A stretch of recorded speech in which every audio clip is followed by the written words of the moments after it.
Isang makulay at masarap na selebrasyon ng pagkaing Pilipino, talento at kultura ang muling isinagawa sa East London sa pamamagitan ng ikalawang taon ng kainan, kantahan at kultura.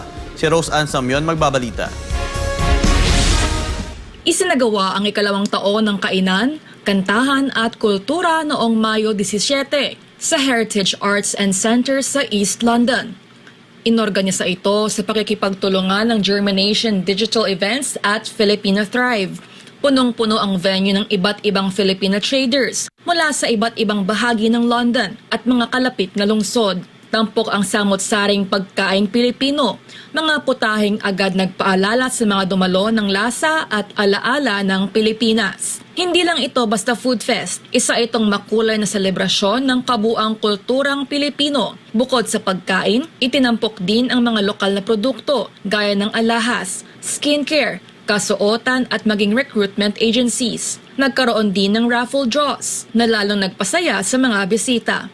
Nagbigay buhay din sa programa ang mga live performances ng iba't ibang Filipino talents. Isa sa mga highlights ng event ang kantahan na pumuno sa buong venue ng kasiyahan. Ayon kay Jeremy Roy, isa sa mga organizer ng event, mas pinag-usayan pa nila ang selebrasyon ngayong taon para maengganyo ang mas maraming Pilipino na ipakita ang kanilang talento at itaguyod ang kanilang negosyo. The main objective of this one is to bring people together, to engage and connect communities, to help businesses, especially the startups, and also to promote local talents, as you can see.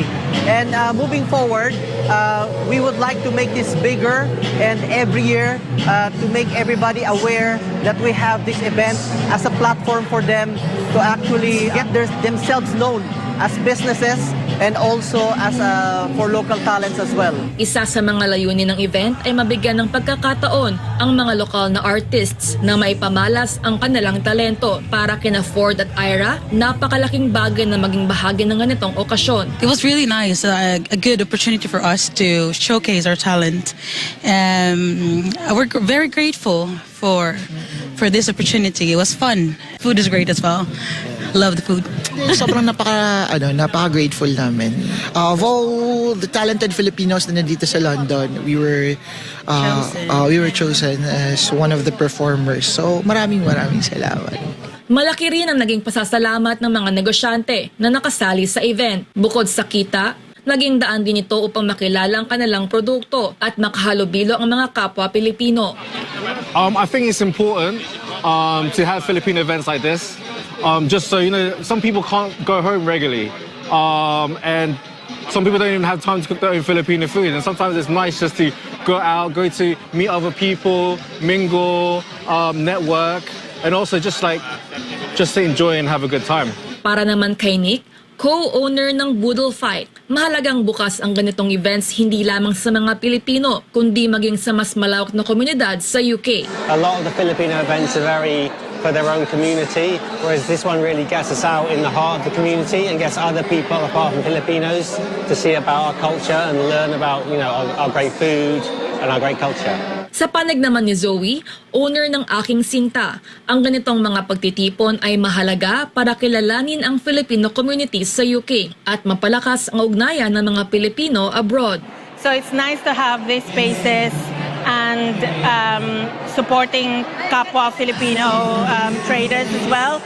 Like my jewelry brand is basically for me to reconnect to my community, and that's why it's really important to have spaces like this where we can just feel at home and with kapwa Filipino. Muli nagpaabot ng taos-pusong pasasalamat si Jeremy Roy sa lahat ng nakiisa sa matagumpay na pagdiriwang, mula sa mga performer at traders hanggang sa mga sponsor at media partners. So thank you very much sa Filipino Tribe, and thank you sa lahat ng mga sponsors namin and sa lahat ng mga traders. Meron kami mga third-timers na, so we're very thankful for them. And we would like to thank SMNI for always doing a video coverage or media coverage for all the events in the community. Maraming salamat po. Para sa Diyos at sa Pilipinas kong mahal, ito si Rose Ann Samion, ang inyong Global Citizen Correspondent.